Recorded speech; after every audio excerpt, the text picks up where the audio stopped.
And Tom is here, and I guess you could say fall's coming in like a wet rag. I don't know. Dog. I don't know. Well, it would certainly will seem that way later tonight Yeah. and tomorrow. Yeah. That's for sure. Maybe some thunder and lightning. It was interesting this morning. Boy, some nighttime type skies, even though it was daytime, and some incredible lightning displays along with rainbows. We have pictures from our viewers. We'll share those with you after 10 o'clock. But here's a time lapse. And you can see the clouds coming through here with little showers. You can see the rain shafts coming out of these.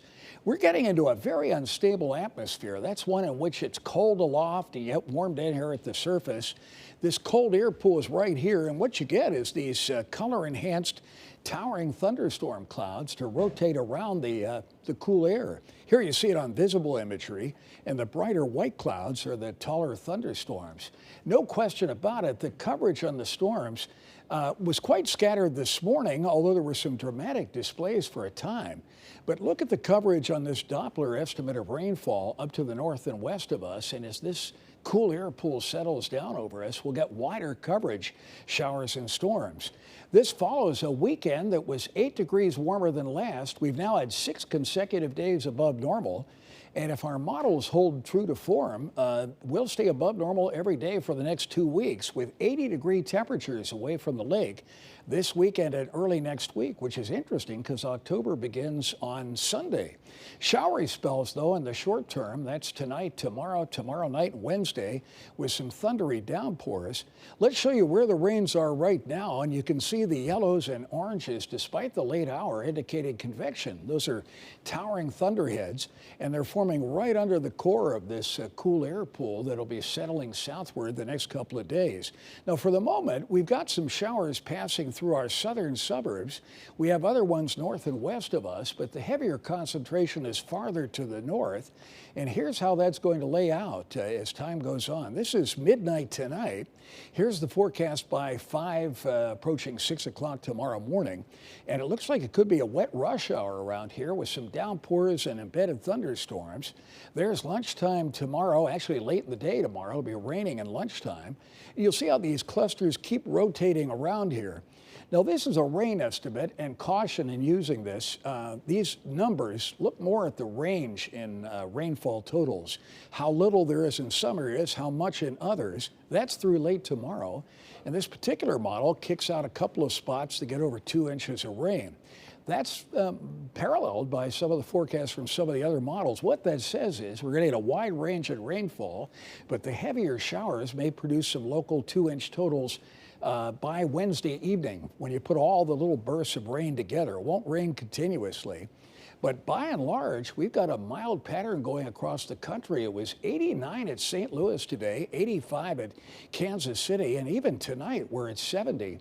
The fact there's moisture in the air keeps the nighttime temps from falling off. Normally, we're down low in mid-50s. We'll stay in the 60s for nighttime lows all this week and this weekend going into next week.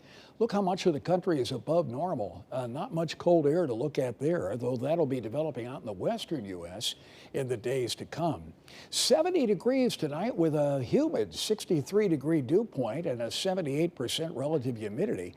It was 75 at O'Hare today. That was above the normal of 72, but as you got away from the lake, it was up to 78 at Kankakee and Valparaiso. At the sites here in town, we were basically in the mid-70s, a little below where we were yesterday. A little bit of an easterly wind, that's going to continue blowing. We've got a blocking pattern, kind of having all the weather systems hung up here.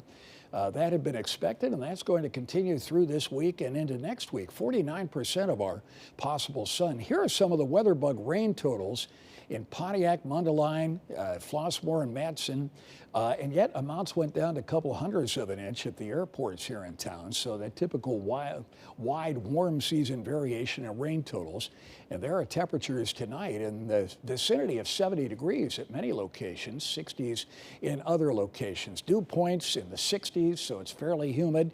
And that's going to continue. We have no sign of an air mass that'll blow the humidity out of here, which is why these showers will be around. So tonight, it's partly cloudy, but there'll be more clouds coming in late, and by morning, rain and thunderstorms should start moving in. Tomorrow, extensive clouds, clusters of showers and storms, and the heavier of them could produce downpours. Though there could be some peaks of sun in the afternoon as cloud coverage drops off to 70 or 80% of the sky, even having started totally overcast in the morning, as we did this morning. And look how temperatures warm as we get the rain out of here and bring more sun in later in the week. Chances of rain are 90% tonight. Tomorrow, 80% tomorrow night and 60% Wednesday. By morning, 50 or 60% of the area may have gotten rain, but shortly after that, the rains will fill in tomorrow. Rain chances will be down by Wednesday night and Thursday from the looks of things. We'll talk at 10 o'clock about the staying power of this warm pattern. Boy, it's looks like we're going to end September on a warm note and go into October in a much warmer than average note around here too. Weekend alone should average 10 to 15 degrees above normal. Well, partly cloudy tonight. We had some spotty evening showers, but increased cloud coverage means increased chances for showers and storms by morning. Lows tonight down to 64 and east winds 7 to 16. Cloudy periods tomorrow, clusters of showers and storms. Some could produce downpours. Be a bit cooler than the 72 lakeside, but that's still just a bit above normal. Tomorrow night, more showers and thunderstorms at times with cloudy spells and a low down to 63. And Wednesday, mostly cloudy. Clusters of showers and storms means they won't be continuous, but they'll come and go. And a high of 70 on Wednesday, 60s at the lakefront. But it turns partly sunny after some morning sprinkles or light showers Thursday. Friday, more sunny than not. Same thing on Saturday, Sunday, and Monday. And look at those temperatures. Those are inland readings, but along the lake they'll be in the 70s, which means, you know, check out a spot on the beaches because this will be beach weather, even though we're heading into October, if you could believe that. Hard to imagine. So it's pretty nice. All right, Tom, thanks a lot. See you, Ray. Appreciate it. See you, Micah.